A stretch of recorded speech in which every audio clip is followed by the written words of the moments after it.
por favor, tanto quem está assistindo quanto Lindoso e Fernanda podem interferir. A Renata me perguntou se obrigatoriamente todos os marcadores recomendados pela ESCT devem ser identificados para caracterizar a célula mesenquimal. Então, Renata, tem quem defenda isso, apesar disso ter sido publicado lá em 2006, muita coisa mudou nesse período, tem alguns artigos, alguns grupos que ficam bem amarrados a isso.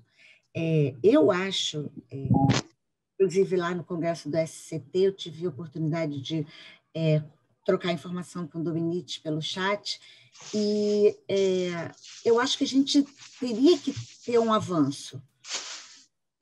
Eu gostaria muito que fosse um avanço nos principais tipos celulares, para que a gente tivesse um painel mínimo e não para cada tipo, e não um painel de, como eu falei, né, de células da medula óssea caracterizados em 2006. Hoje em dia a gente tem, né, mais anticorpos e melhores anticorpos. Então, certamente tem mais moléculas que a mesenquimal traz do seu tecido de origem, e que isso deveria ser levado em consideração. A Sociedade de Tecido Adiposo fez um movimento nesse sentido, e aí eu acho que eu já consigo responder a fonte, né? Por exemplo, medula, polpa de dente e qual é a outra? Cordão umbilical. Aí eu já entro falando nisso, que da mesma forma que o Lindoso colocou, né, que as vesículas elas também carregam ali a membrana da célula, eu acho que deveria ter um critério mínimo para essas principais fontes, e que a fonte impacta no tipo de mesenquimal, em algumas das características. Eu não gosto muito de ver que, assim, mesenquimal, acabou. Tá? Chegou no estágio de mesenquimal, não precisa pensar no que ela foi antes. Eu, Regina, acho ruim, da mesma forma que foram as mononucleares, também, assim, um paciente mais jovem do mais velho e com doença ou sem doença. Então, parece, assim, ou a célula de medula, quando ela foi a primeira usada nos pacientes. E por que ela foi a primeira usada nos pacientes? Porque transplante de medula óssea já tem mais de 60 anos, então aspirar. A única diferença é que, ao invés de ser para doença hematológica, seria para uma doença cardíaca, uma doença hepática, uma doença neuronal, pulmonar. Mas achar que a célula de medula óssea, a mononuclear de medula óssea, ela iria servir para qualquer tipo de doença, de padrão infeccioso, de padrão imunológico, de padrão isquêmico, coloca lá que ela vai saber o que fazer, dá uma responsabilidade para a mononuclear de medula óssea muito grande. Então, assim, não, mesenquimal não importa de onde. Se eu quero atuar em qualquer doença, ela vai responder.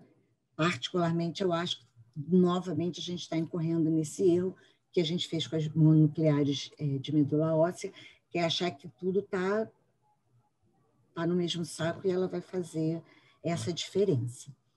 Regina, vou dar uma respiradinha.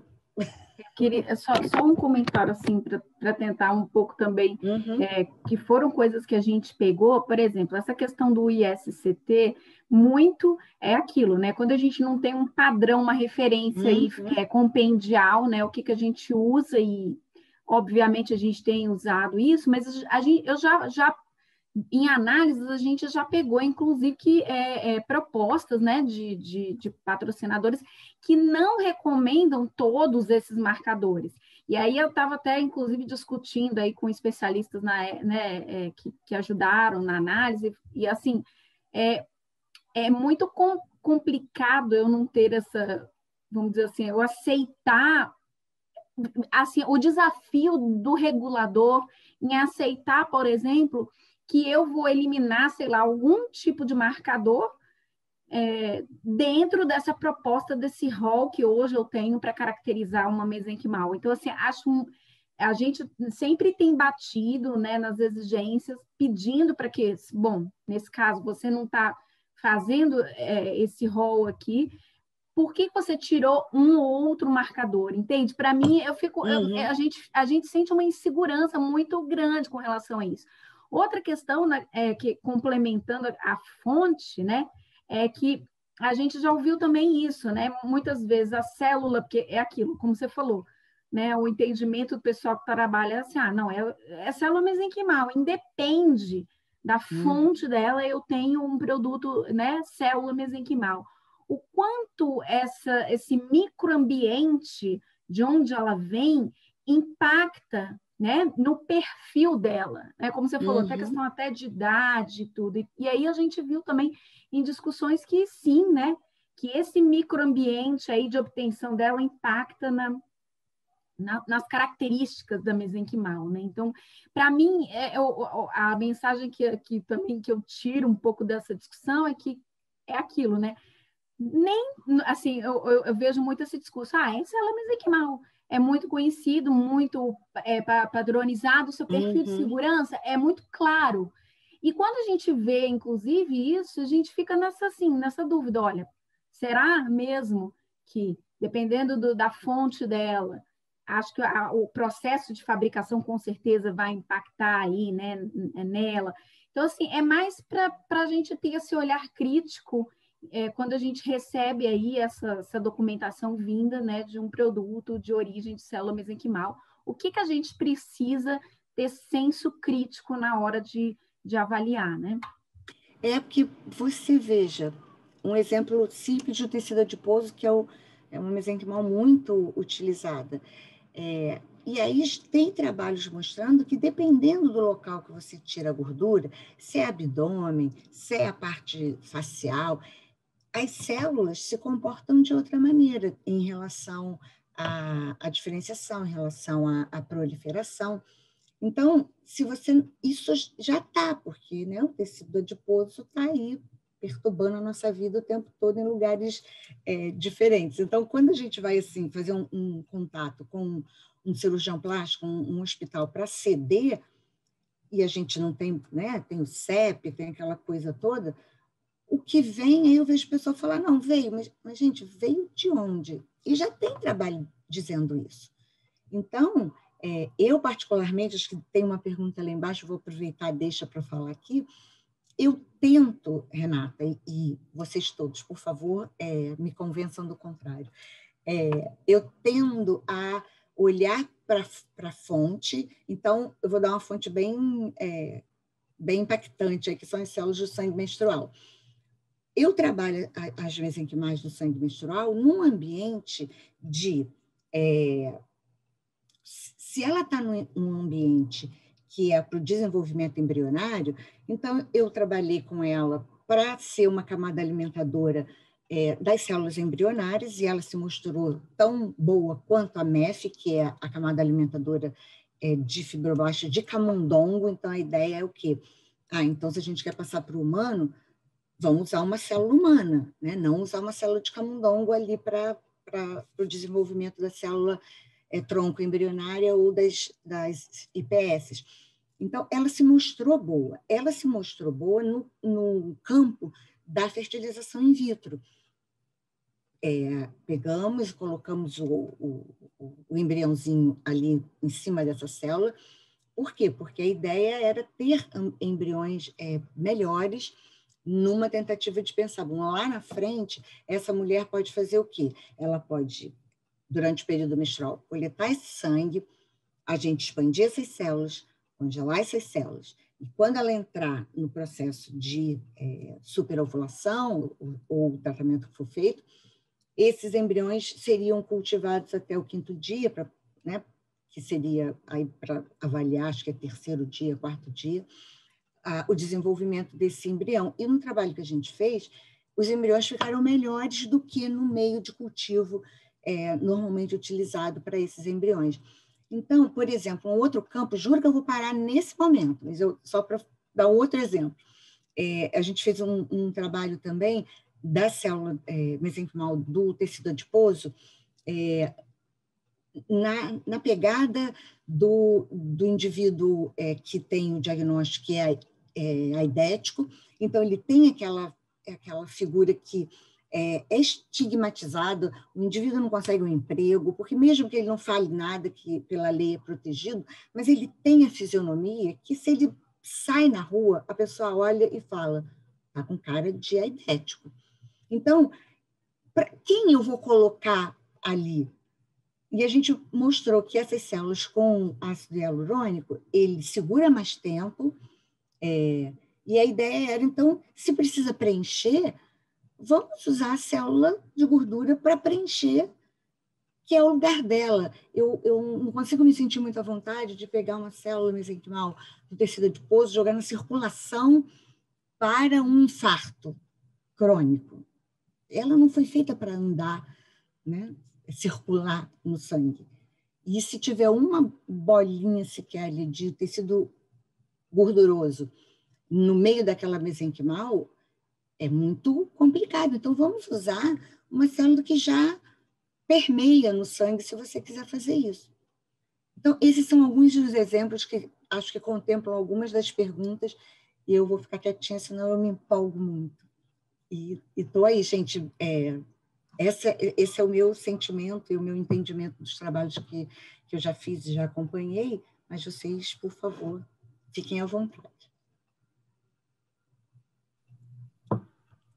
Eu posso pegar um pouco no que a Renata andou falando agora há pouco, né? A questão dessa segurança que tem em relação não só à fonte, mas também em relação ao cultivo, que você com certeza já viu que cada grupo cultiva as células de N formas, N meios, N soros, enfim, tem muitas formas de fazerem esses cultivos. E aí você pergunta, né, Renata, aqui, que apesar desse processo ser extremamente variável, como é que o processo pode impactar na segurança do produto celular, por exemplo? Então, acho que sempre isso é muito importante, assim, a gente bater na tecla de que sempre o produto final ele tem que ser caracterizado e ter sua qualidade aprovada. Isso significa que aquilo que você está realmente injetando são células mesenquimais, e aí baseando-se não só, né, na propriedade dos marcadores de membrana, mas também nas outras propriedades delas. Então, assim, ela ainda é aderente, ainda é capaz de se diferenciar naqueles 3 tipos celulares que SCT meio que cobra. E, assim, e além disso, essas células, elas têm a tal da estabilidade genética, e uma das pessoas perguntou aqui como que isso é feito. Então, assim, o que é feito normalmente para essas células, para a gente saber, assim, não, elas estão com o seu genoma de forma estável, a gente faz a genotipagem dessas células. Então, a gente vai ver lá o cariótipo, vai avaliar se você tem mais ou menos cromossomos, ou o número adequado de cromossomos, que é o que a gente espera que elas não tenham, né? Então, não tenham perdas dos cromossomos. Isso é bem avaliado através de métodos bioquímicos e micrografias também.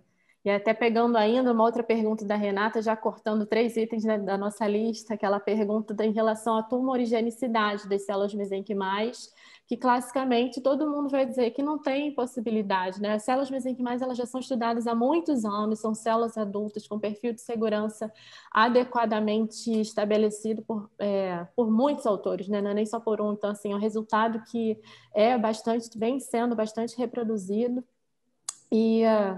E a gente sabe também, Renata, não só que as células mesenquimais têm esse perfil de segurança, mas a gente já sabe, devido aos diversos estudos que a gente fez, digo, né, a comunidade científica fez, que a gente não identifica mais essas células presentes no organismo em uma semana. O máximo que eu já vi em alguns estudos, forçando alguns resultados, é identificar isso com 2 semanas, assim, uma célulazinha perdida ali, outra. Mas não é algo que é bastante né? Não é comum de ser encontrado células presentes no tecido. E, assim, uma semana já é difícil a gente encontrar nos nossos modelos do laboratório. Assim, a gente vê 24, 48 horas, 72, e aí você começa a não ver mais. Então, não é esperado, assim, a tumorigenicidade não é algo que a gente espere que essas células promovam, nem que por si só, nem promover nos tecidos em que elas possam vir a se agregar. Então, por isso que acaba que a gente meio que não avalia isso em maior prazo dentro dos estudos com mesenquimais.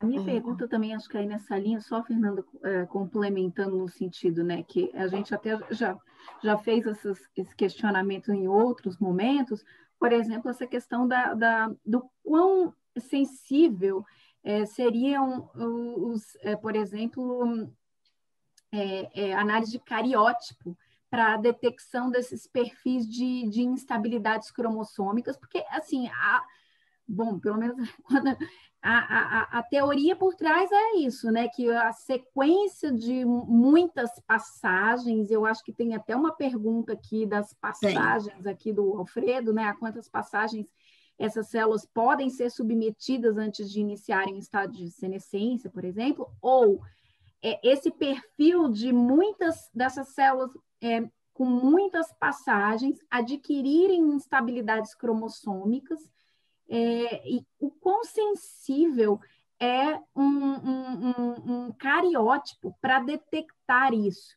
E isso, obviamente, na minha cabeça, impacta numa tumorigenicidade, né? Porque se eu fizer infusão de células com essa instabilidade, essas células poderem, né, gerar algum tumor. Então, assim, eu acho que para você, eu não sei, isso aqui eu tô pensando aqui, fazendo esse raciocínio alto mesmo. Você teria que demonstrar isso de forma muito clara, que o meu produto passa por tantas passagens, o meu ensaio que eu estou fazendo aqui é sensível o suficiente para detectar instabilidades cromossômicas, mas por esse lado, então, não vou fazer estudos de tumorigenicidade, entende? Como que a gente vai pesar isso nessa análise num contexto aí macro? Eu enxergo assim, a gente usa não só nos estudos pré-clínicos, né, mas nos estudos clínicos mais ainda esse controle em relação a qual passagem a gente utiliza e são aceitáveis para serem administradas. Na minha experiência, a professora Regina e o Rafael podem dar as posições deles, assim, a gente nunca passa de passagens além de P7, P8, estourando uma P9, mas a gente fica ali entre P3 Sofrimento, e P3, né? Um sofrimento, a gente quer a quarta.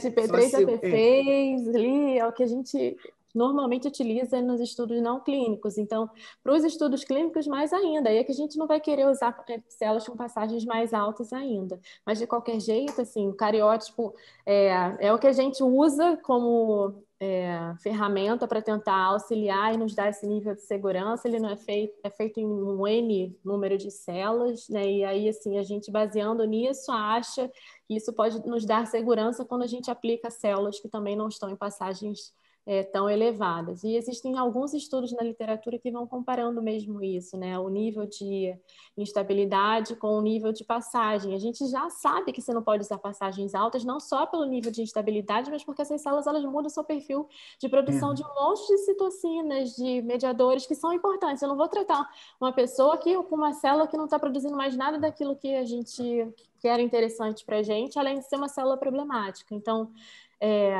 a gente mantém essas duas formas. A gente usa passagem baixa e a instabilidade é checada com as ferramentas que a gente tem. Só pegando o gancho, Rafael Lindoso, eu sei que você é um gentleman, mas pode assumir. Então, uma coisa que me preocupa muito, que eu não vejo muita discussão, eu vou falar só esse pedacinho, Fernanda também talvez já tenha visto, as células mesenquimais, elas são grandonas, né? Então, elas gostam de ficar juntinhas. Então, várias vezes, elas ficam grumadinhas na seringa que seria injetado no paciente.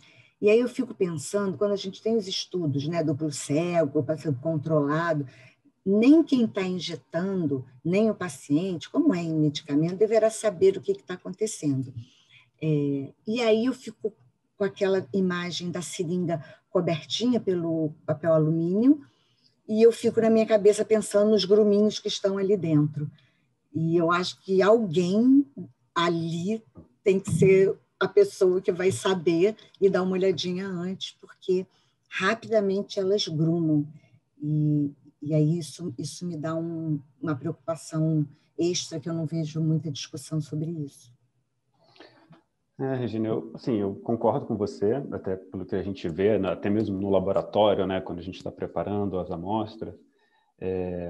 Eu não sei se talvez colocar isso como parte do procedimento, do protocolo, quando você for exibir o procedimento que você vai fazer até a aplicação, considerar esse elemento uma coisa a ser feita, mesmo que você esteja ali administrando uma solução fisiológica, que você tenha em algum momento uma homogeneização dessa amostra antes de ser aplicada, vamos dizer assim, né?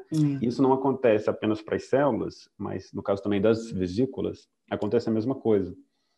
Se você congela uma vesícula e depois que você descongela, se você não tem um cuidado de ressuspendê-la, você tem, na realidade, grumos, clusters de vesículas. É verdade. E isso vai afetar a distribuição, a internalização dessas vesículas no tecido. Então, assim, sem dúvida nenhuma, é importantíssimo que você tenha dentro do protocolo, ou pelo menos como procedimento descrito, que você tenha essa homogeneização das amostras. Isso aí, sem dúvida.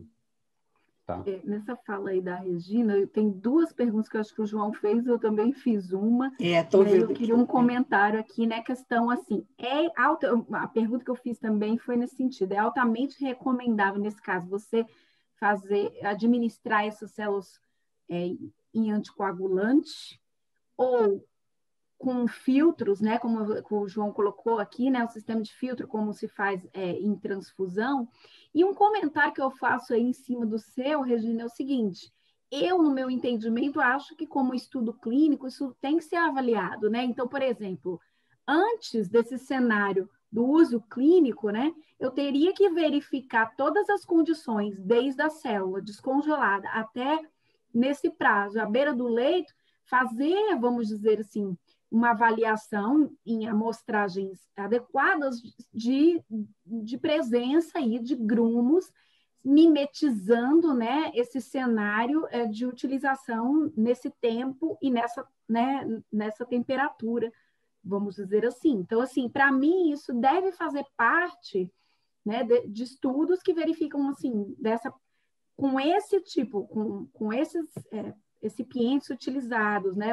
Depois do descongelamento da célula, com os recipientes, esse teste visual final, né, antes da infusão, deve ser extensivamente realizado previamente à condução do estudo, né? Para a gente evitar, inclusive, que você tenha, né, como você falou, tem aí seringas cobertas, né, num cenário aí, que você não vai ver isso. Além da questão dos filtros ou anticoagulante, não sei, queria que vocês falassem um pouquinho sobre isso. Vai, Fernanda, que você... Não, só porque você tem muitos trabalhos clínicos. Não, tranquilo. Então, a gente sabe, Renata, o que a gente não quer é gerar dano ao paciente, né? Como já diria lá Hipócrates, né? Então, assim, a primeira coisa é evitar qualquer tipo de trombo, qualquer complicação possível. E a gente sabe também que existem alguns anticoagulantes que têm efeito sobre as células mesenquimais, por exemplo. Uhum. Então, por muitas das vezes a gente fica nessa coisa, né? Entre a cruz e a caldeirinha. Vamos colocar lá uma heparina, mas a gente sabe que a heparina já gera algumas atuações sobre as células mesenquimais. Tanto quanto sobre a sua viabilidade, quanto pelo que ela produz. Então, o que deve ser feito, o que não deve ser feito. Então, o que a gente tem visto a gente normalmente acopla, o que eu tenho visto na minha experiência pessoal, tá, Renata? Assim, nos nossos estudos, assim, as células, elas passam, sim, algumas por um processo de anticoagulação, depende do tipo de estudo, mas um dos estudos, eles usam o EDTA, por exemplo, que é um quelante de cálcio, evita que as células elas acabem em dose baixíssima, que já se conhece que não tem efeito, nem efeito também na administração do quelante no paciente. Então, isso é só para dar para garantir que essas células elas não ocluam o leito vascular dos pacientes. Mas eu fico me preocupando, só, Renata, se a gente usa muitos filtros e retém aquelas células na seringa e não administra nos pacientes, os efeitos benéficos que a gente tanto queria são perdidos. Então, eu acho que você garantir que o processo de tripsinização, que é soltar as células, né, da garrafa, ou o próprio descongelamento, ele ocorra bem próximo ao procedimento de administração, e lembra sempre, como o Rafa e a Regina falaram, da homogeneização da amostra anteriormente à sua administração. E é claro, se a gente pensar em usar anticoagulantes, a gente tem que sempre pensar que eles podem ter efeitos sobre as nossas células e efeitos quando administrados nos pacientes. A gente também não quer induzir sangramento em ninguém, então tem que pesar sempre os dois lados. É verdade, porque, por exemplo, nos estudos do fígado que a gente fez lá com a mononuclear, paciente com cirrose em estágio muito avançado, eles sangram muito, qualquer coisa. Então, e a medula dele já é uma medula, as células quando vêm para a gente, vem muito ruim, cheia de coágulo, presa ali em vários grumos. E aí também não pode dar heparina. Eu fiz no laboratório com EDTA, quando a gente estava trabalhando com célula de tecido adiposo, e na hora que colocava na circulação dos camundongos, eles morriam 1 segundo depois, tudo parado lá no pulmão. E aí a gente começou a ver essa possibilidade, mas confesso que a gente viu, e não continuamos assim para avaliar, porque, Renata, é um estudo razoavelmente simples, né? Porque é fazer, né? Cultivar as células, juntá-las ali, botar e ficar esperando o tempo que ela consegue ficar.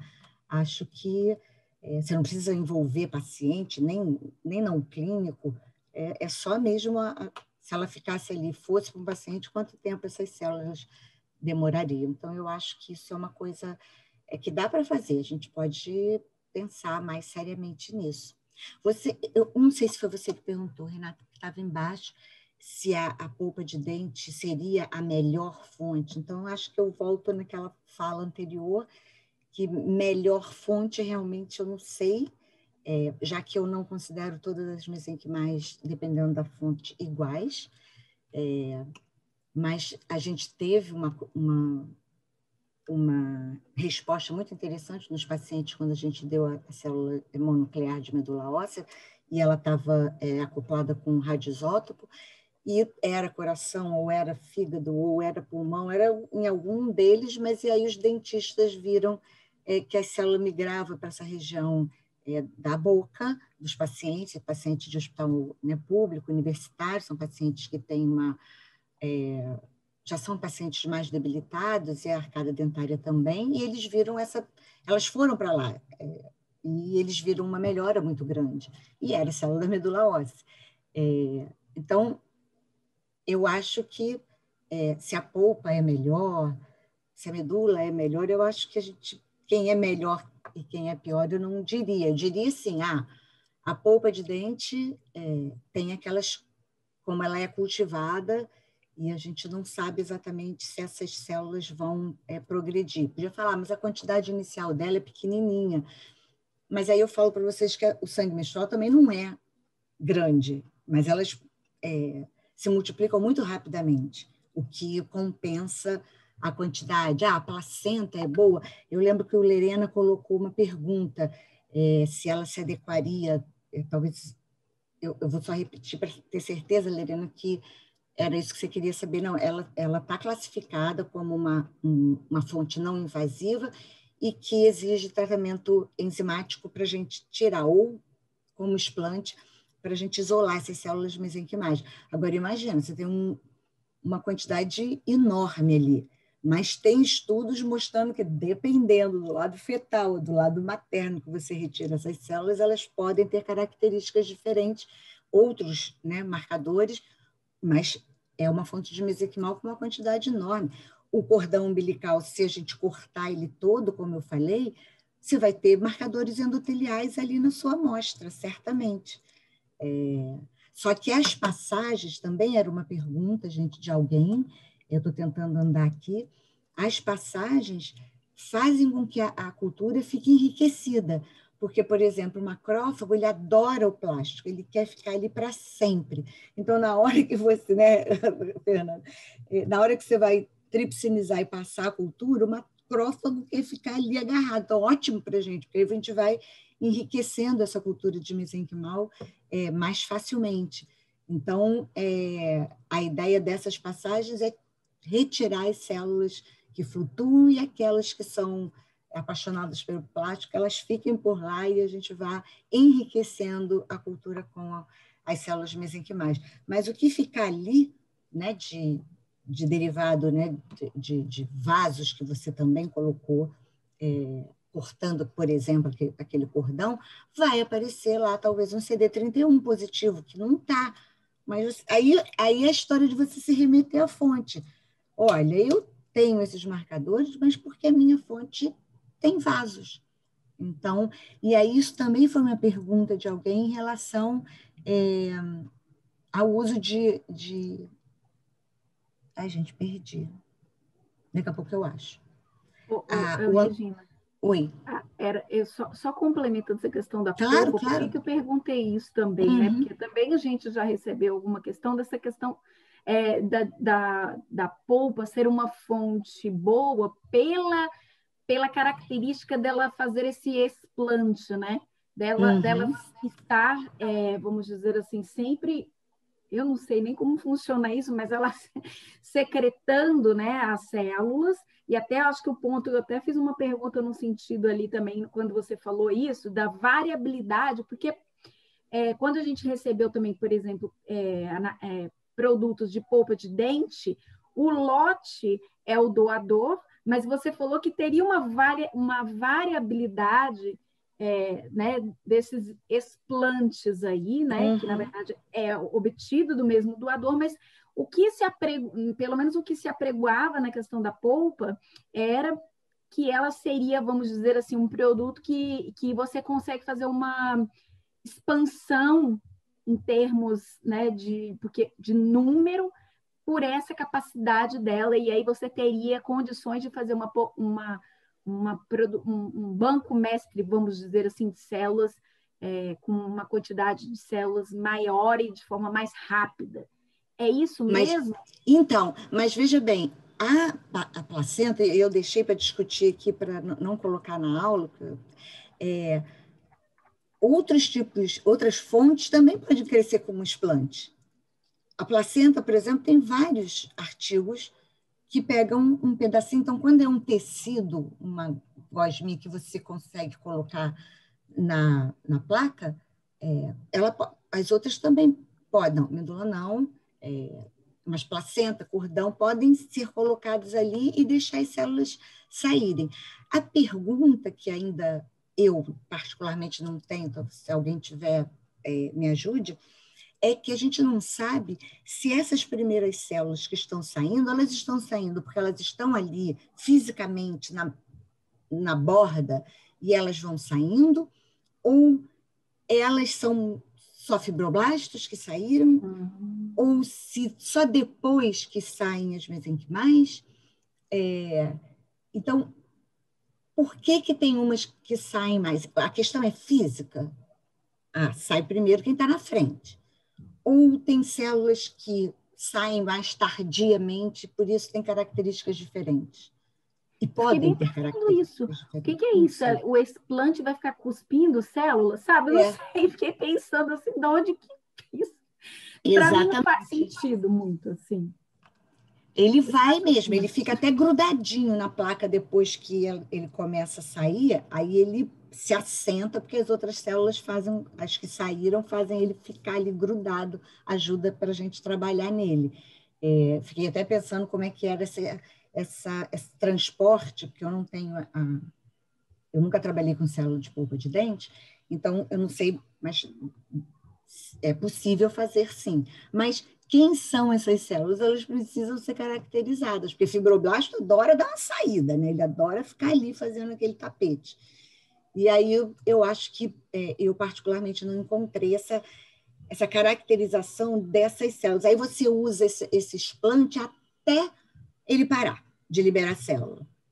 Mas será que ele parou, acabaram as células? Ele está ali, né? Ele vai liberando, mas ele meio que está ali. Aí chega uma hora que ele para. E eu acho que falta essa caracterização dessas etapas. Que células são essas que o explante fica cuspindo o tempo inteiro? A gente sabe que tem fibroblasto, e a gente sabe também que tem mesenquimal, mas eu não achei uma caracterização dessas fases até ele parar de liberar células. Tem uma pergunta aqui do Alfredo, e depois eu vou pular até para o Rafael, como diz a Regina, ele é bem... pelo amor de Deus, ele fica quietinho, eu não me... Vocês têm que me... Bota no mudo, faz isso, vai lá e corta meu microfone. Uma pergunta final aqui do Alfredo, e depois a gente vou passar para as perguntas do Rafael, mas a pergunta do Alfredo da coleta, eu acho que era essa, né, Regina? Da coleta da medula, se envolve o uso de anticoagulante? Então, a gente teve lá no HU do pessoal colocar o anticoagulante na agulha, e a gente já teve no clinical trial do fígado uma tentativa de não colocar na agulha, mas passar imediatamente para a bolsa de coleta, e a bolsa de coleta tem um anticoagulante. Então, no final das contas, por exemplo, paciente com doença cardíaca que toma o AS, né, para afinar o sangue, aí vinha um volume enorme daquele sangue, tinha bastante célula dentro. E você via o impacto de uma droga em cima da característica da medula. Então, ela já vinha tão limpinha que só botava um pouquinho na agulha para evitar algum problema, mas a gente não precisava colocar anticoagulante depois, diferente do cirrótico, que vinham coágulos bem, bem grandes, formava-se bem rapidamente. Então, envolve sim, e a experiência que a gente tem lá era de colocar na agulha. E dos cirróticos, os médicos colocavam na seringa. Eu vou agora para as perguntas para o Rafael. Qual a utilidade aí da diferenciação, né, entre essa caracterização entre microvesículas e exossomas? Acho que tem uma pergunta do João também, que lá na frente, né, que realmente é pelo tamanho, né, essa caracterização. E aí, assim, tem uma que talvez você possa também falar, Rafael, nesse mesmo. As mesenquimais estromais são altamente produtoras de microvesículas, né? É o que a gente ouve. Qual o seu conteúdo principal? Acho que você até já mencionou também.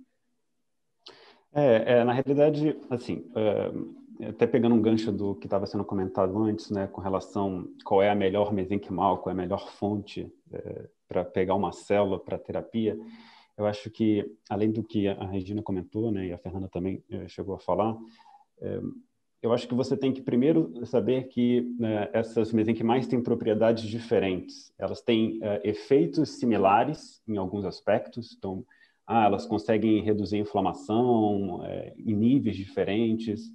Algumas conseguem modular algumas vias. Então, existem estudos, por exemplo, que fazem análise de expressão gênica, de proteômica, quando eles comparam o efeito de uma mesenquimal da medula óssea com a mesenquimal do tecido adiposo, por exemplo. E você vê que, sim, existem vias de sinalização incomuns, mas você tem coisas específicas para cada uma. Isso também vai recair exatamente sobre a vesícula. Ou seja, você tem vesícula do tecido adiposo, vesícula da medula óssea, da mesenquimal da medula óssea, mas elas vão ter propriedades diferentes, vão ter vias de sinalização diferentes. E eu acho que depende um pouco de qual é, por exemplo, a patologia que você quer tratar. Né? Então, se eu, por exemplo, eu consigo, por exemplo, isolar vesículas de células progenitoras renais, e imagino que ela vai ter um efeito muito mais específico no rim do que, por exemplo, se eu colocar ela no coração. Né? Então, isso é uma questão também a ser... por isso que é difícil realmente você definir qual é a melhor. Né? Eu também posso escolher uma linha celular por causa que eu sei que ela produz mais vesículas do que a outra. Então, se eu sei que, por exemplo, as células mesenquimais do tecido adiposo têm uma maior produção do que a da medula óssea, e elas têm um efeito semelhante, por exemplo, para a redução da inflamação, então eu vou escolher a do tecido adiposo, porque, para mim, ela é aquela que tem maior rentabilidade na produção de vesículas, por exemplo. Né? Com relação a essa questão de diferenciar entre exossomas e microvesículas da população que você tem antes de você aplicar, por exemplo, o que a gente geralmente faz é, quando você está fazendo um estudo pré-clínico, né, você, na realidade, administra as duas, né? Você não faz uma distinção, você isola as vesículas totais. A única coisa que a gente se preocupa é isolar no protocolo os corpos apoptóticos, porque a ideia é você tratar uma célula, né? Você não quer levar nenhuma mensagem de morte, e você aplica as duas, toda a população, exossomos e microvesículas, e vê se tem um efeito. A importância de você distinguir entre exossomas e microvesículas é você conseguir determinar qual dessas populações efetivamente tem um efeito. Se você consegue determinar que os exossomos são aqueles que têm um efeito e não as microvesículas, então quando você decide colocar uma dose, você sabe que na realidade você está colocando um extra de microvesículos que não são necessários para o efeito, né? Então, por isso que, geralmente, a grande parte dos trabalhos, eles focam, geralmente, nos exossomos, porque eles realmente têm uma atividade biológica maior.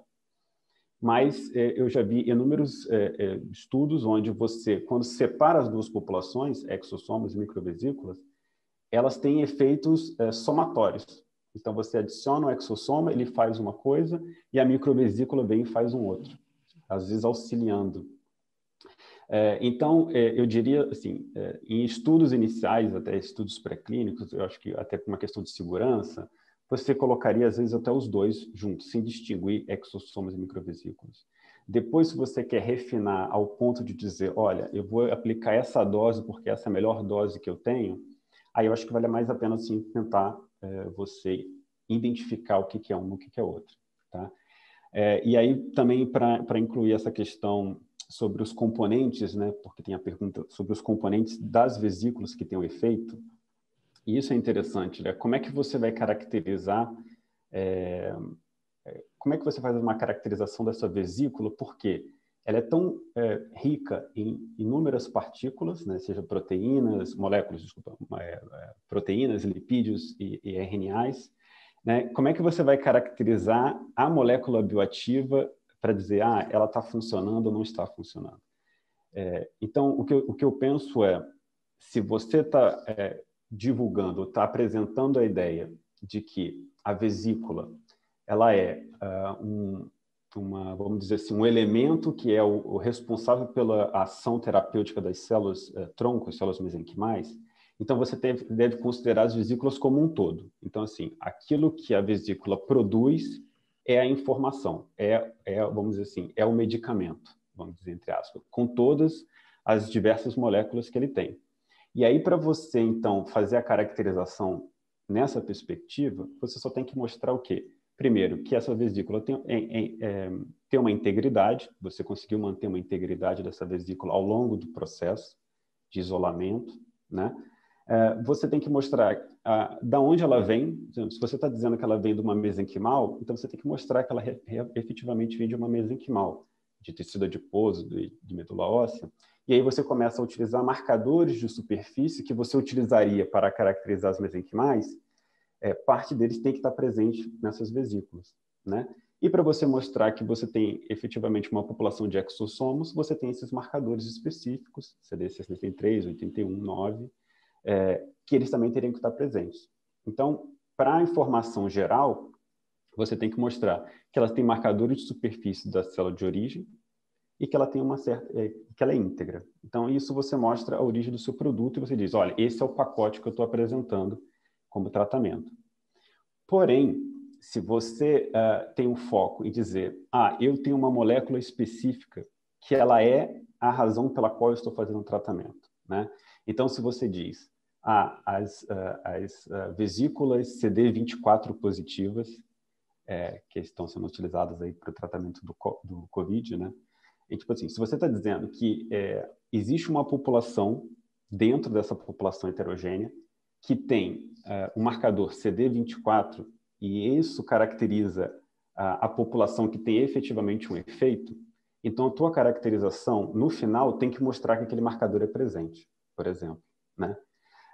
Se você opta, porque também tem a pergunta, já estou emendando tudo aqui, se você opta por fazer uma modificação nessa vesícula para que ela tenha um efeito maior, você tem duas opções. Ou você faz uma modificação na célula de origem, que vai produzir a vesícula, ou na própria vesícula, seja para até colocar o medicamento ali dentro.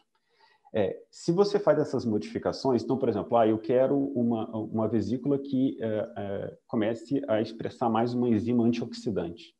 Você modifica a tua célula mesenquimal, que seja, e você tem que confirmar que a sua vesícula possui aquela enzima dentro dela, né? Seja por um Western blot, uma imunofluorescência, alguma coisa assim, para mostrar que ela está ali presente, e talvez um teste para mostrar que ela está ativa, porque se você está dizendo que você quer que ela funcional, você tem que apresentar isso. Tá? Então, esse seria mais ou menos isso, a classificação. Com relação ao último detalhe, se a mesenquimal é uma alta produtora de vesículas, né? É tudo uma questão de referência, né? De qual célula você está querendo comparar. Eu posso te dizer que do elenco aqui, eu não colocaria as mesenquimais como as maiores produtoras de vesículas possíveis. Na realidade, por exemplo, células tumorais produzem muito mais vesículas do que as células mesenquimais. A questão aqui é que as propriedades das vesículas mesenquimais é que são importantes. Elas têm uma característica terapêutica que faz que vale a pena você investir nelas, mesmo que elas não produzam tanto. E, além disso, você tem alguns mecanismos que podem auxiliar nessa produção de vesículas, né? Então, eu até comentei, se você coloca, por exemplo, as mesenquimais em hipóxia, elas produzem mais vesículas. Se você estimula geralmente os protocolos de isolamento de vesículas de mesenquimais, eles são colocados em células sensor, você coloca meio que ela numa starvation, né? É um pouco de estresse. Esse pequeno estresse já produz mais vesículas. Então, existem alguns mecanismos para você aumentar essa produção. Tá? Desculpa, acho que eu emendei muito, mas acho que também já peguei várias respostas. Eu acho que você matou bastante aqui, inclusive, porque tem a pergunta do João, que eu acho que você até respondeu, né, do ponto de vista clínico, né? Elas se definem pelas moléculas bioativas responsáveis pelo efeito terapêutico, ou você vai estudar o pool, né, das moléculas no conjunto? Exatamente. Como caracterizar o produto e o seu efeito terapêutico, né? E aí os desafios, aí acho que complementando a minha também, nos desafios na caracterização dessas vesículas, muito complexo, né? Você tem aquela bomba ali, né? Como caracterizar isso, né? É verdade. Assim, a caracterização das vesículas realmente é um desafio, primeiro porque você requer, às vezes, de alguns equipamentos que não são de uso comum, assim, não é um equipamento que você tem no laboratório normalmente, né? Então, assim, a gente recentemente aí agora começou a ter acesso a um dos instrumentos para analisar as vesículas, mas ele acho que, ou o único, ou tem, acho que 2 ou 3 instrumentos, por exemplo, no Rio de Janeiro, para poder fazer uma análise de quantificar o número de vesículas, por exemplo. Né? Mas é por isso que você vê em alguns protocolos de análises clínicas, eles fazem uma dosagem de proteína para saber a quantidade de vesículas que você tem que administrar. Né? A outra caracterização que a gente acaba comentando são a questão de você fazer, por exemplo, citometria de fluxo. Citometria de fluxo é uma técnica bastante utilizada em vários laboratórios. Já fazem essa caracterização para as células. Né? Então, isso também pode ser aplicado nessa caracterização das vesículas. Por exemplo, alguns marcadores específicos, que eu comentei, marcador de exossomo, marcador de superfície da célula de origem, e aí você vai, mais ou menos, traçando um perfil, né, dessas vesículas, e isso teria que ser um parâmetro, ou seja, se a sua vesícula produzida não apresenta esses marcadores, se você não consegue identificar os marcadores de superfície da tua célula de origem na célula, na vesícula, provavelmente você já tem um problema, talvez até na sua célula de partida. Né? Ela não é uma célula homogênea, não é um grupo homogêneo de células para você apresentar. Ou, às vezes, ao longo da expansão dessas... Porque para obter vesículas, você precisa de muitas células. Então, ao longo dessas expansões de células, esse fenotipo da célula pode modificar. Né? E isso também vai modificar o perfil das suas vesículas. E até remetendo, né, à questão das expansões, o que você vai tendo é que não só as modificações genéticas, e aí foi perfeito o que a Fernanda falou, o próprio efeito das células que você está expandindo, ela vai se perdendo. Né?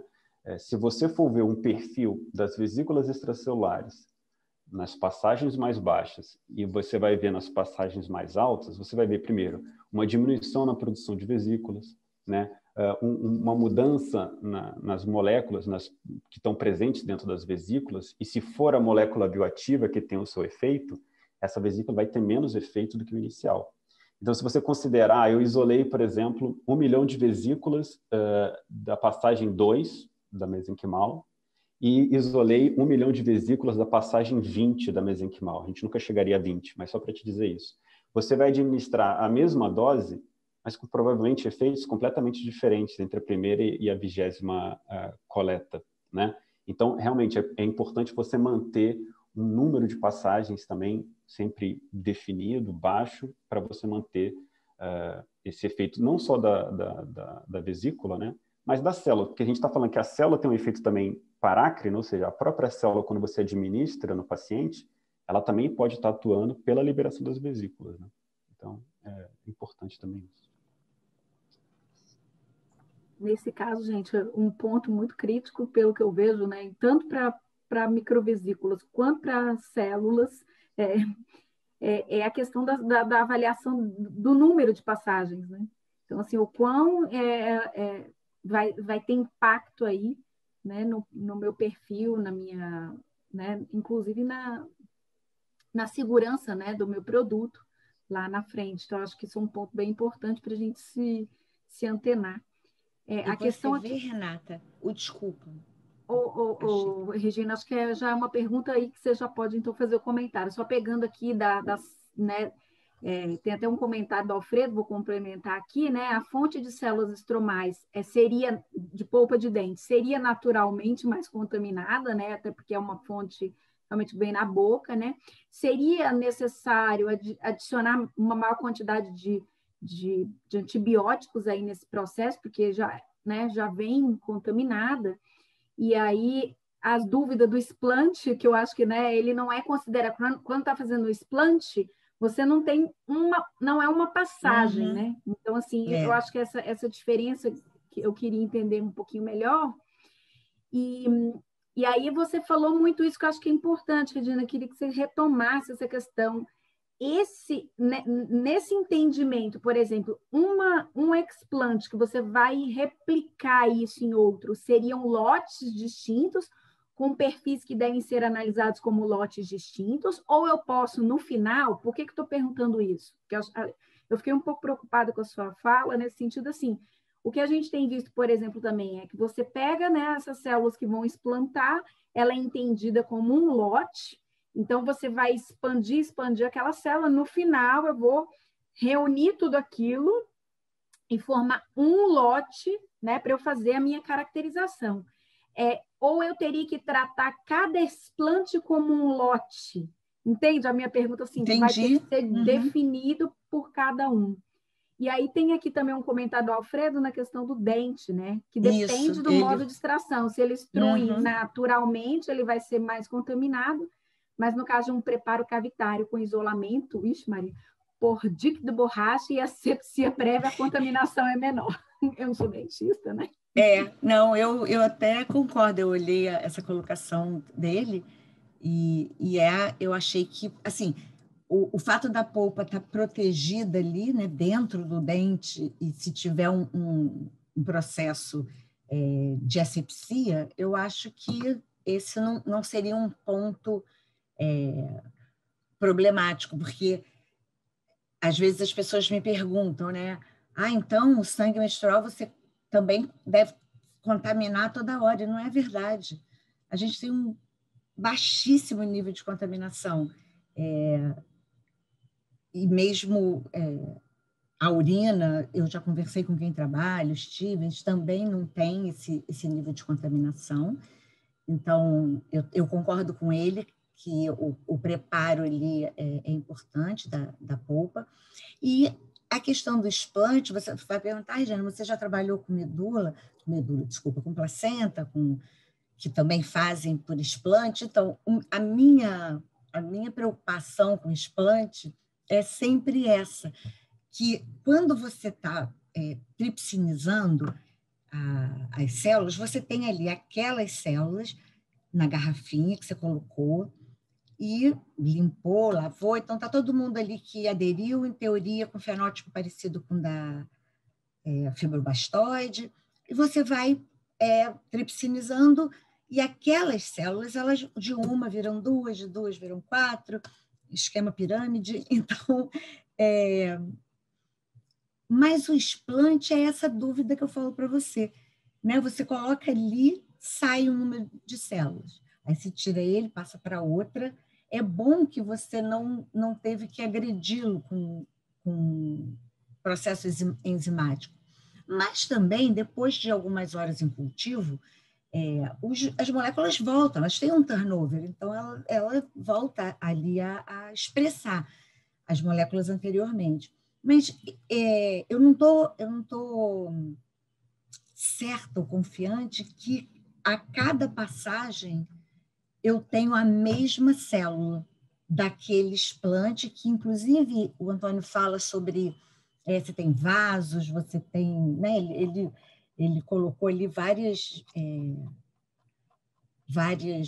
componentes dessa polpa, e aí enquanto não me convencerem de uma caracterização de cada fase daquela que o explante é recolocado numa nova placa e libera outras células, enquanto não me convencerem que aquelas células são as mesmas desde o primeiro explante, eu acho que cada um é um lote. Não dá para fazer um pool até que essa caracterização seja feita. Aí, não, olha só, a gente fez cada vez, ela mantém o mesmo perfil, e por isso a gente pode juntar todo mundo. Então tá bom. Mas eu não encontrei realmente isso. É um risco, né? Eu fiquei imaginando, depois da sua fala, eu fiquei imaginando, porque é o que acontece, né? Vai explante, isso é tudo um lote, explante.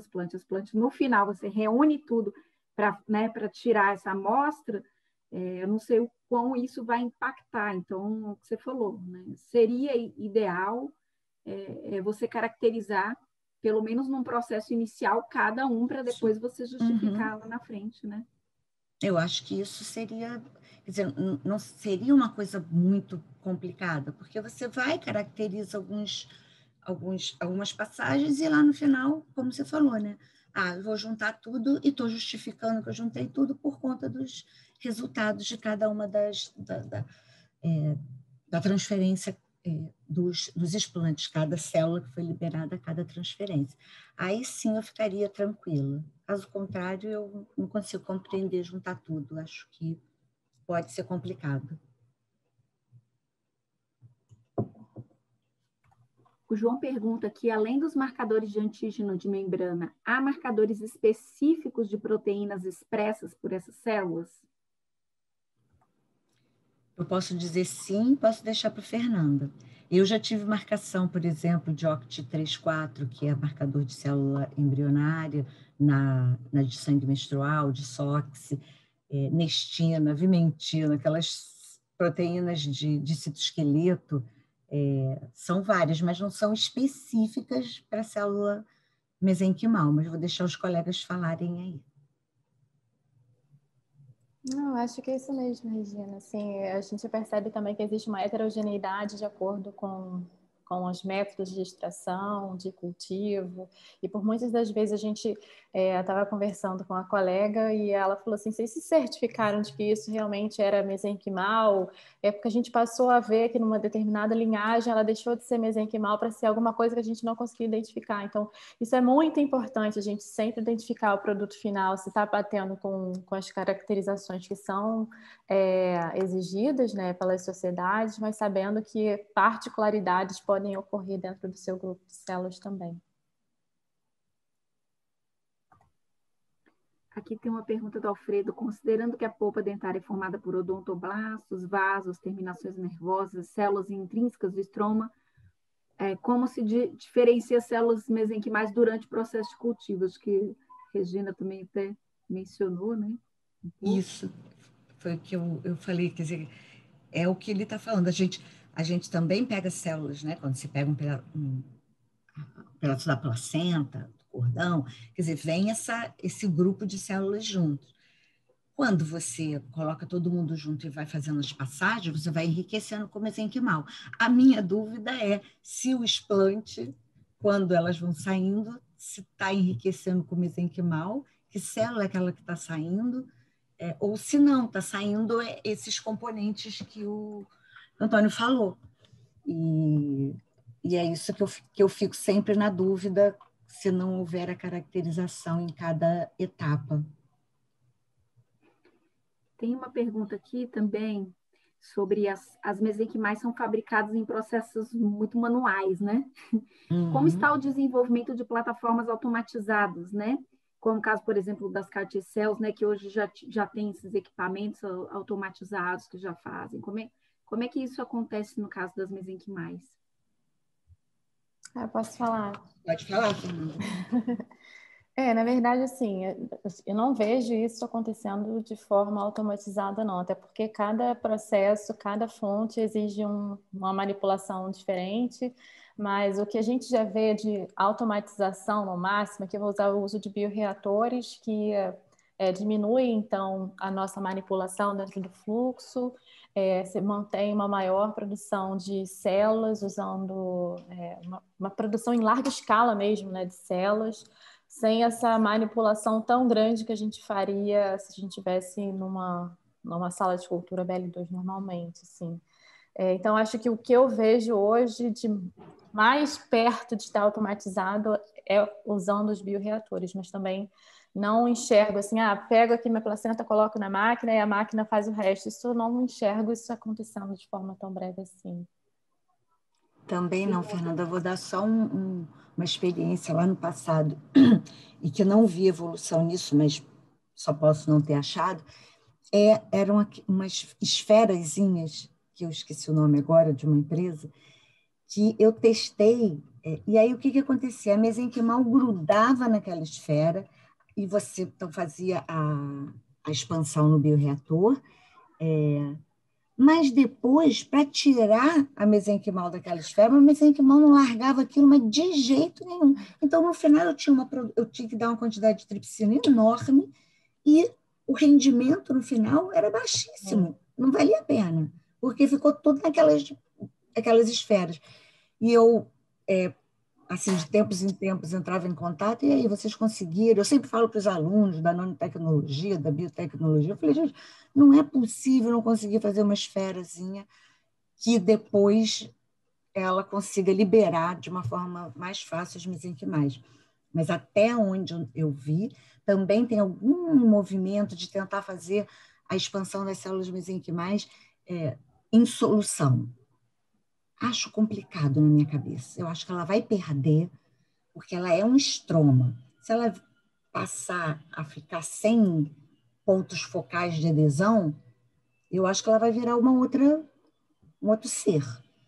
Então, também é assim, mais as empresas, né, mostrando, mandando para a gente aqueles equipamentos que eles estão tentando, mas não vejo isso também ter andado, apesar dela ser mais velha do que as metodologias do Carticel. Posso fazer um comentário também? Claro.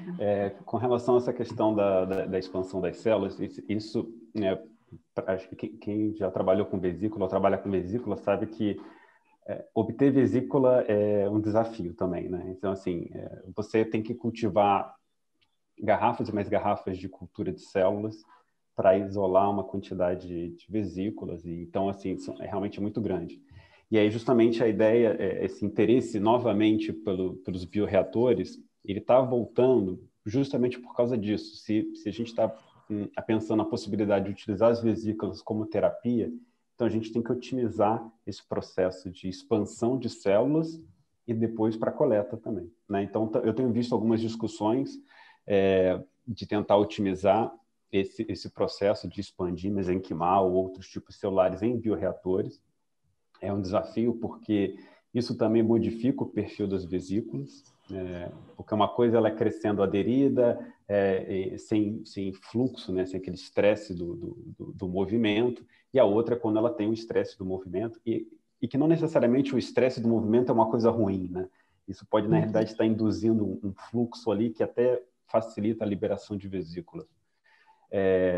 Mas é um desafio. E aí, Regina, eu vi num congresso que eles fizeram uma microesfera para aderir à mesenquimal, e ela é feita de um polímero de açúcar.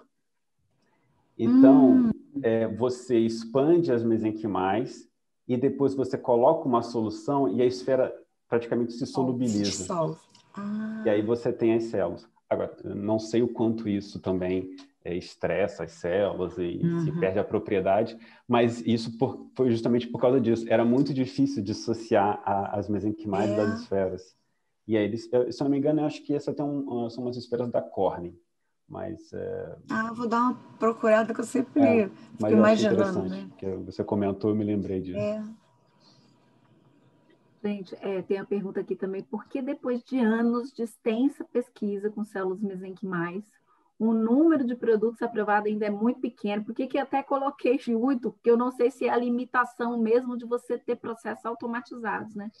Quais as limitações e o que precisa ser melhorado? Porque, nossa, o que a gente vê de pesquisa com mesenquimal não está no gibi, né? É muito, mas realmente quando você vai lá fazer o filtro de produto aprovado mesmo, a gente tem poucos, exceto talvez na Coreia, né? Que é diferente. Eu acho, sim, que todos essas coisas que a gente colocou aqui, das dificuldades e de ser tão manual e tantas fontes, ninguém focou direito numa coisa só e que conseguisse estabelecer um POP que pudesse ser reprodutível, e a gente fica esbarrando nessas questões, e acho que a Fernanda comentou também, né, de que vários papers, cada um faz uma coisa de um jeito, cada um faz o marcador que, de repente, tem no laboratório, não necessariamente aquele que gostaria de fazer. Então, eu acho que, por conta dessas questões, a gente não consegue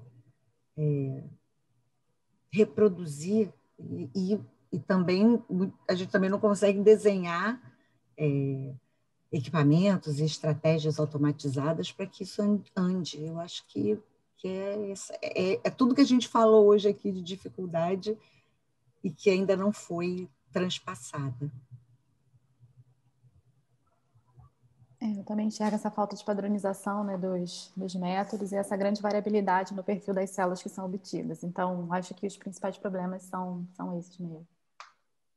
Acho que até eu vi aqui uma pergunta do Viraci, que ele tinha comentado se as vesículas já têm uso clínico, né? Então, essa dificuldade que nós temos para a aplicação das células é a mesma coisa para as vesículas, né? O que você tem são testes clínicos, alguns, sempre os mais avançados são geralmente na parte de regeneração óssea, né? Onde você mostra que você coloca as vesículas ali, você reduz o processo inflamatório e auxilia depois na regeneração óssea. Então, isso você já tem. A questão da vacina de Israel, né? Contra o Covid, ela é baseada em vesículas, né? A estrutura vesicular. Então, isso também pode ser considerado. Agora, onde eu acho que tem maior avanço é na parte dos biomarcadores, porque aí você está, na realidade, coletando, né, as vesículas do sangue e da urina. Isso está avançado, que também era uma outra pergunta que tinham feito, mas, assim, ainda não é um produto que você compra, não sei, num laboratório ou numa farmácia para fazer o teu teste de biomarcador para alguma coisa, né? Até porque o biomarcador geralmente não é uma única vesícula, não é uma única molécula. Você às vezes precisa de um grupo de moléculas para definir aquilo como um biomarcador, né? Então, eu não posso dizer, o microRNA 21 aumentou no paciente com câncer, né? Ora, se o indivíduo tiver uma doença renal, ele também vai ter um aumento do microRNA 21. Então, você não pode definir só uma única coisa como um biomarcador. Então, acho que isso também ainda leva um tempo para você definir. Você tem que ter muitos casos clínicos comparados para você ter a certeza de que aquele biomarcador pode ser efetivamente considerado, né? E alguém perguntou, né, kits para detectar isso. E aí, sim, uma vez que você define qual é a molécula ou grupo de moléculas chaves, você cria, né, placas de ELISA, por exemplo, onde você consegue detectar as proteínas específicas. Você pode fazer um real-time para ver se alguns microRNAs estão ali presentes. Isso, eu acho que é uma questão de logística que é o menos complicado, eu diria.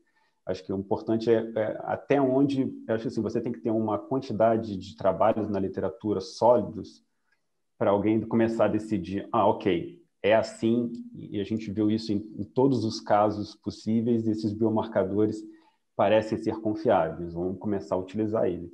E eu acho que também tem uma certa questão de convencer o próprio médico, né, aquele que vai fazer, de que, assim, olha, você pode confiar nesses biomarcadores. Então, assim, isso requer um diálogo entre aquilo que se faz no laboratório, aquilo que se publica, e realmente o médico, né? É essa conversa que vai levar à implementação do biomarcador. Tenho aqui uma pergunta do Alfredo. Nos estudos pré-clínicos, as vesículas utilizadas são de origem humana ou do próprio animal? E sendo humana, também será necessário o uso de animais imunossuprimidos? Ela na realidade, você tem trabalhos feitos nos dois casos, né? Tanto do próprio animal, da própria espécie, por exemplo, ratos em ratos, camundongos em camundongos, mas você também tem trabalhos mostrando vesículas humanas em ratos e camundongos, por exemplo. Isso porque a própria propriedade das vesículas, elas são quase que não imunogênicas ou de baixa imunogenicidade. E ela também modula a resposta inflamatória, ou seja, ela diminui a resposta inflamatória. Então, é um processo pelo qual você pode ter experimentos, os animais não necessariamente precisam ser imunossuprimidos. Então, você tem um pouco dos dois, na realidade.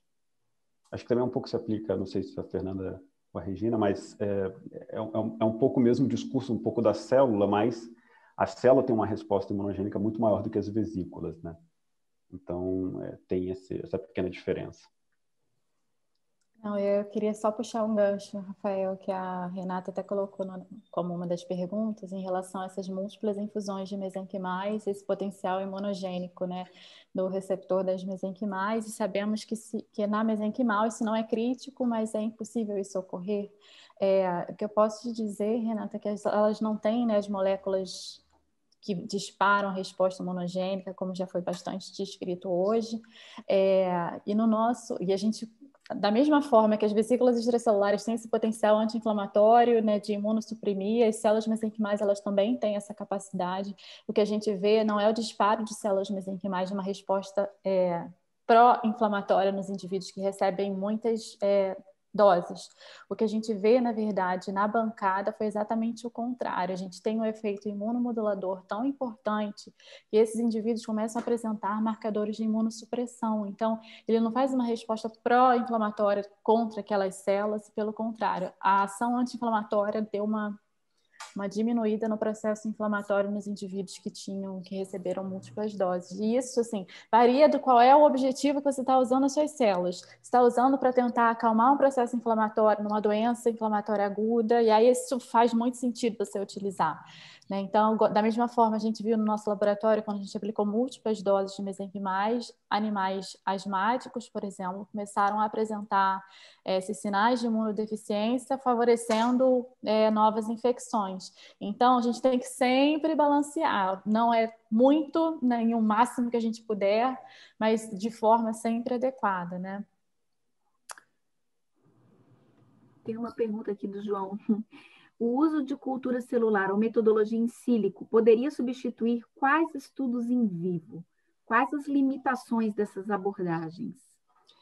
Ótima pergunta, João. Então, assim, a gente sempre está lá no princípio dos 3 R's, né? Vamos substituir sempre que a gente conseguir, mas nem sempre a gente consegue, porque quando a gente fala de estudos fisiológicos com terapia celular, se você quiser avaliar como está o sistema nervoso central, como é que está a interação com o sistema cardiovascular, muito difícil a gente conseguir fazer isso tanto in vitro quanto com in silico também. Então, o que a gente se propõe a tentar investigar, por exemplo, se você está tentando modificar uma célula que ela aumente a expressão de determinado mediador.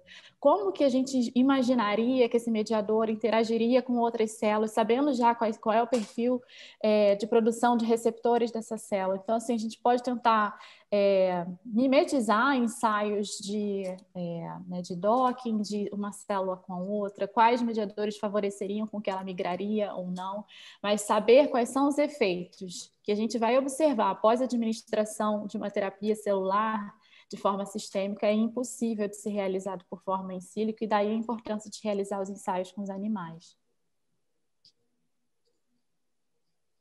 Acho que nesse gancho aqui, né, tem uma pergunta minha, e eu vou complementar com a Melina, que fez também uma complementação. Como avaliar esse número adequado de animais, né? A presença de ambos sexos em terapia celular, né, é relevante, e aí é necessário alguma avaliação estatística, né, entre esse grupo controle e tratamento, e que avaliações seriam importantes?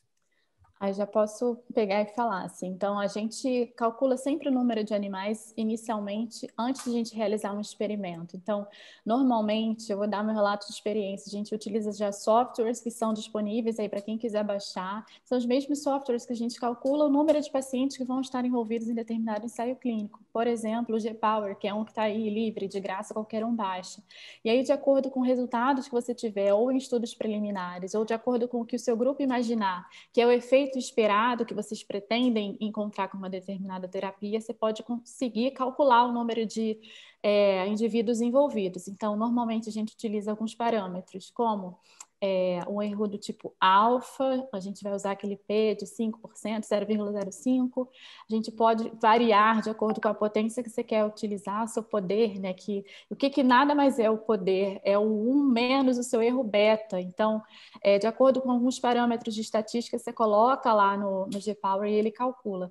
Mas se você já tiver alguns resultados de estudos preliminares, você sim pode comparar um grupo controle com um grupo doente, ou um grupo doente com um grupo doente tratado, e de acordo com o seu principal parâmetro, que é o que você gostaria que a sua terapia gerasse, como efeito, como desfecho, você vai utilizar os seus valores que você obtiver nesses dois grupos, tanto com o valor de média e o desvio padrão obtido nesses dois. Então, você diz para o programa o seguinte: olha, a minha função pulmonar, eu trabalho com fisiologia respiratória, então eu tento sempre puxar a brasa para minha sardinha. Então, assim, o que a gente mais quer ver é uma melhoria de função respiratória, eu vou usar o meu parâmetro de função respiratória para comparar esses dois grupos. E aí, se você já tem lá um resultado preliminar com poucos animais, você utiliza os valores que você encontrou de função e seu valor de distribuição e coloca no programa e diz para ele qual o alfa que você vai usar, qual a potência que você vai usar, e o programa te dá esse número de animais que precisam ser envolvidos. Então, não existe aquela coisa mais do vamos usar quantos animais por grupo? Vamos usar 6, 8. Então, não é assim tirado do nada. Isso tudo é calculado de acordo com os parâmetros estatísticos que a gente receber. Segunda pergunta era em relação ao sexo. A gente antigamente até achava, a gente já testou de tudo, né, nesse mundo de terapia celular. Já comparou, então, sendo o sexo, se existe diferença de receptor, não existe, se existe diferença de sexos doadores das células mesenquimais, não existe. Então, a gente já tentou meio que de tudo em relação a isso. Deixa eu ver se eu perdi alguma outra parte.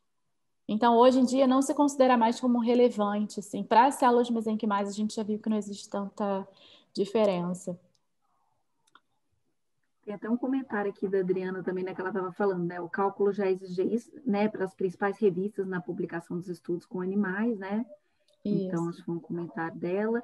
E aí tem uma pergunta de quais os desafios em realizar esses ensaios em BPL no cenário Brasil, né?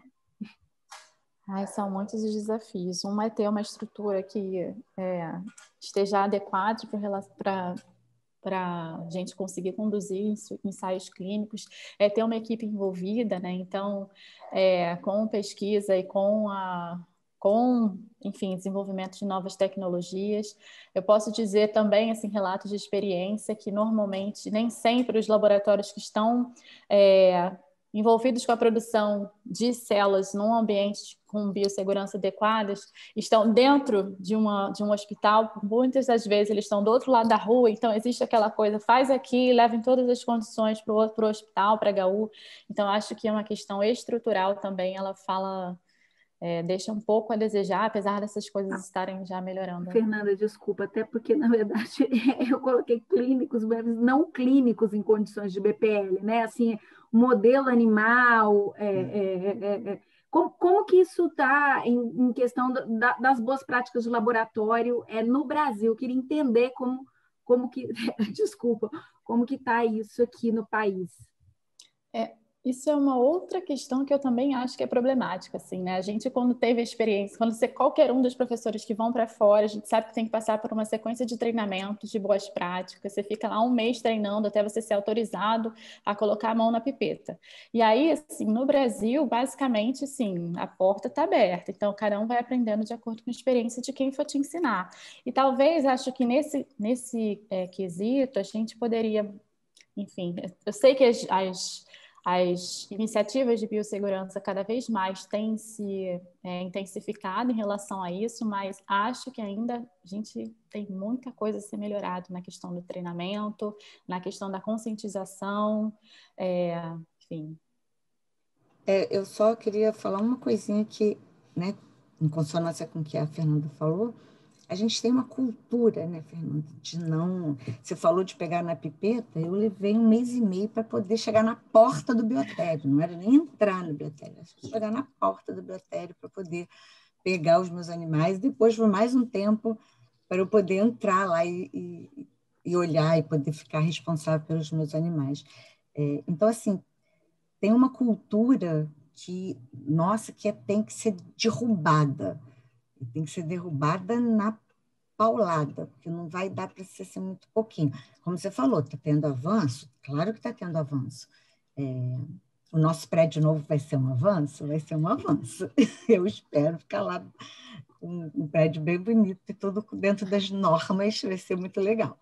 Mas você vê, eu já estou, né, na parte de lá para ir embora e até hoje ainda não consegui trabalhar nessas condições. Os POPs são chatos, né? Ninguém quer seguir o POP, porque quem faz POP é a pessoa mais chata do mundo para fazer, mas a gente vai ter que quebrar isso, e vão ser vocês aí, jovens, que vão ter que quebrar isso, porque parece que é animal, não precisa ter tanto rastreabilidade, lote. E também tem o problema, né? A gente a gente pode até querer, mas aí não chega e você é obrigado a usar outro lote, senão você vai perder tudo que você já fez. Então, assim, é um caminho longo e que terá que ser de uma batalha diária para mudar essa mentalidade da gente nos estudos não clínicos. Uma pergunta aqui, gente, o que seria estudos do João? Estudos de integração celular. Seria integração no tecido ectópico não desejado? Quais os testes mais comuns para estudos de tumorigenicidade em terapia celular? Eu posso falar também, do João. São vários os estudos que avaliam o destino dos produtos da terapia celular, né, após a sua administração. Um deles é o que a gente chama de engraftment. E aí, quando a gente traz isso para o português, ficou meio estranho, são esses estudos de integração. Então, assim, o que a gente está falando a respeito disso? As células mesenquimais, elas têm uma grande capacidade de serem quimioatraídas para os locais mais inflamados. Então, quando a gente fala estudo de integração, essa capacidade dela sair do leito vascular e migrar pelo leito vascular em direção ao parênquima de onde, enfim, do órgão que tiver quimio atraindo essas células. De forma geral, esses estudos, assim, a gente já sabe pelos estudos de biodistribuição que as células elas não ficam lá por muito tempo. Mas por diversas vezes a gente tem esse interesse de saber se essas células elas foram integradas ao tecido ou não e qual o impacto disso. Então, como que a gente normalmente faz? Qual que é uma das abordagens que são feitas para ver se essas células elas migraram ou não para o leito, para o parênquima? Uma delas é lavar o órgão, né? Fazer uma circulação, enfim, com uma salina para tirar qualquer sangue, qualquer célula que estivesse no interior desses vasos, e a gente faz uma digestão mecânica, em seguida com uma digestão química, com uso de colagenases que sejam, para degradar esse tecido, e vai buscar essas células que foram administradas.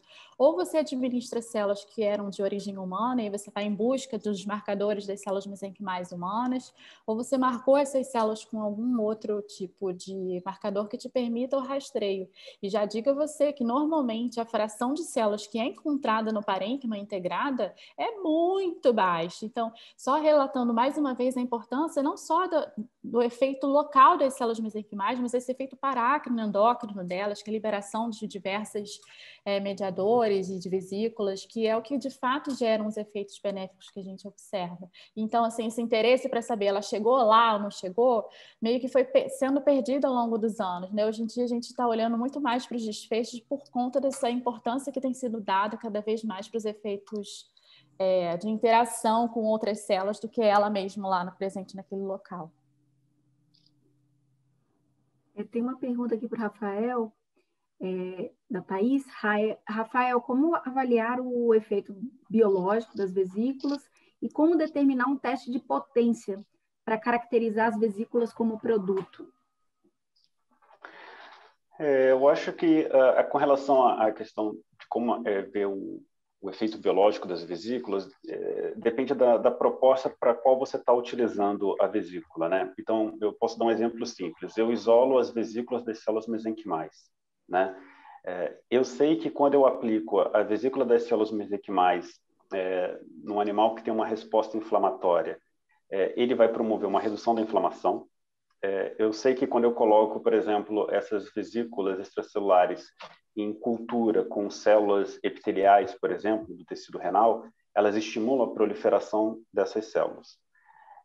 E eu sei, por exemplo, que se eu coloco a mesma vesícula num tumor, ele promove a morte tumoral das células tumorais. Então, a partir da mesma vesícula, você tem diferentes efeitos, né? E isso é dado porque a informação que está contida na vesícula, ela vai desencadear uma resposta diferente na célula-alvo, porque a célula-alvo tem uma programação diferente, né? Então, quando você vai fazer esse teste de potência ou vai analisar o efeito terapêutico, você tem que dizer, ou você tem que pelo menos explicitar qual é o foco que você está querendo para aquela vesícula. Então, se o teu objetivo eu quero ver a recuperação do tecido, então eu vou dizer, para mim o efeito está na proliferação das células ou redução da morte celular, você vai então e considera aquilo como seu critério. Se você quer ver, eu quero ver a atividade antitumoral daquela vesícula, esse é o efeito biológico. Então, ali, como seu critério, você vai dizer, olha, o meu teste in vitro, por exemplo, vai ser, eu vou cultivar as minhas células com as vesículas e vou analisar a taxa de morte, ou alguma coisa como resposta inflamatória, citocinas sendo liberadas. Então, esses critérios, eles vão sendo modificados baseados no tipo de tratamento que você quer analisar, o efeito dessa vesícula, e em qual patologia, né? Seria mais ou menos isso. E aí, baseado nisso, você consegue fazer isso. Então, você utiliza até mesmo os critérios que você utiliza para as células, para fazer o teste de efeito, você também pode aplicar utilizando também as vesículas. Gente, eu não sei aqui. Dri, a gente está previsto até que hora? Só para nós já passamos do horário aqui. Eu não... Já. Era até o meio-dia. Então, eu não sei, se tiver mais uma pergunta ou duas, não é nada demais. Acho que eu vou fazer uma última pergunta aqui, que eu acho que muita coisa a gente já discutiu, mas é aquilo, né, gente? A gente ainda vai ter oportunidade para discutir mais, mas quem achou que não, a gente guarda, né, para a gente fazer em momentos até na discussão de grupos, se for o caso. Mas eu acho que eu vou finalizar com a pergunta aqui do Alfredo. Tendo em vista as funções atribuídas às mesenquimais de imunomodulação e tendo em vista a variabilidade desses tipos celulares, o que significa uma certa imprevisibilidade de sua atuação, não seria contraindicado seu uso em quadros agudos com risco de morte, como com a SARS-CoV? Fernandinha, vou botar no seu colo, porque eu escrevi, eu ia até pedir para a Renata para não deixar de fazer essa pergunta, porque eu queria ver aqui, eu botei que é uma pergunta de $1 milhão. E fiquei curiosa também para saber, já que o Alfredo levantou essa questão, que também não tinha parado para pensar assim. Na verdade, eu acho que... Bem, qual a minha opinião a respeito disso, né? A gente sabe que as células mesenquimais, elas têm uma plasticidade de atuação, né? Elas podem ter um efeito anti-inflamatório quando estão presentes no microambiente pró-inflamatório e podem ter um efeito de aumentar a inflamação quando estão presentes no ambiente anti-inflamatório. Então, elas são células que estão ali, ligadas no microambiente. E durante qual que é a grande aplicação das células mesenquimais no contexto da COVID? Por que elas têm sido levantadas em relação a isso? A gente sabe das diferentes fases da COVID, a fase viral, basicamente, que é a fase inicial, e a segunda fase, que é decorrente da intensa resposta inflamatória que ela é caracterizada na fase de tempestade de citocinas. E nesse momento, é um momento em que a doença elas vem a ser muito semelhante com uma outra doença que a gente já tinha bastante intimidade, que era a síndrome de desconforto respiratório aguda, que também é gerada por mais ou menos um desbalanço da resposta inflamatória, que cursa com aumento de permeabilidade vascular, que cursa com aumento da barreira alvéolo capilar. E aí, assim, esses mecanismos fisiopatológicos, por serem muito similares e a gente saber da existência de uma experiência prévia positiva com a administração de células mesenquimais nesse contexto, isso motivou muitos investigadores a iniciarem essa terapia com essas células.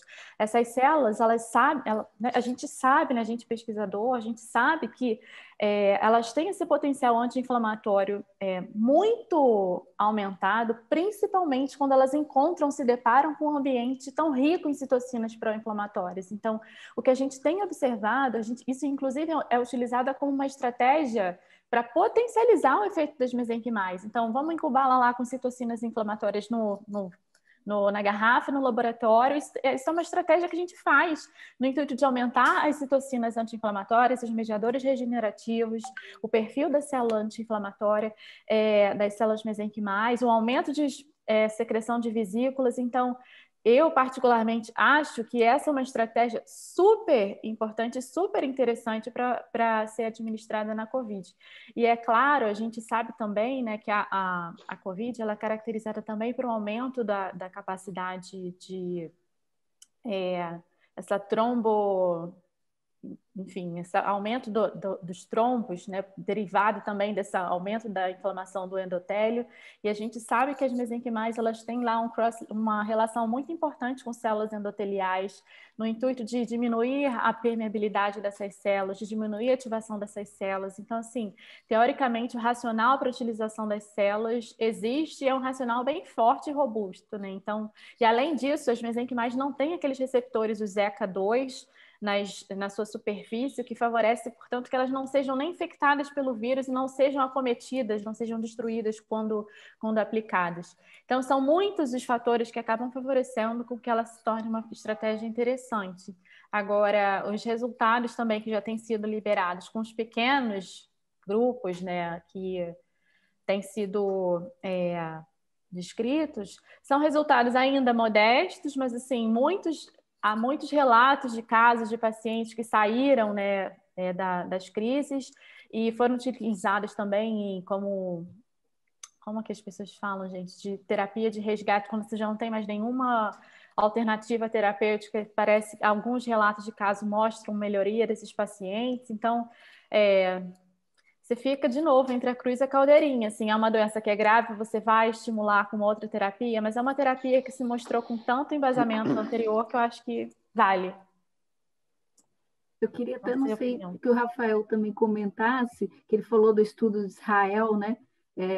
O que foi também vamos dizer, o potencial, no caso das vesículas, para o estudo de Israel? Ele vai em contra ao que a Fernanda estava comentando, né? É justamente essa propriedade da vesícula. A única diferença é que você, quando administra a célula, ela é como se fosse uma entidade viva, no sentido que ela responde ao estímulo externo, ou seja, do ambiente em que ela se encontra, né? Então, quando você tem uma célula no ambiente inflamatório, ela vai e responde àquele, aumentando a produção, seja de moléculas imunomodulatórias. No caso das vesículas, é essencial que você já tenha essa pré-estimulação, assim como ela falou, né? Então, se você quer preparar a vesícula para ter um potencial maior, é importante que você já pré-estimule a célula, de maneira que o perfil das vesículas que estão sendo liberadas, ele já tem um conjunto de moléculas muito mais assim direcionadas para o tratamento anti-inflamatório. No caso das vesículas utilizadas para o COVID, ele se utilizou dessa proteína CD24 porque ela tinha um potencial já imunorregulatório, e aí ela como é que eu posso dizer? A célula em si já foi modificada para aumentar a produção dessa molécula e compartimentalizar na vesícula. Então, ela já foi preparada de maneira a administrar. A vantagem que você tem nisso é que você já tem um perfil de vesículas específico para aquilo que você quer. Você não corre o risco que ela se altere no meio daquele ambiente ali inflamatório. Uhum. Bom, gente, show. Muito boas discussões. Pessoal também, gente, lembrando, quem ainda achou que tem coisas ainda com dúvida, a gente ainda vai ter esse momento para fazer novas discussões e agradecer aí ao grupo e a tanta experiência que a gente teve na manhã de hoje. Então, muito obrigada.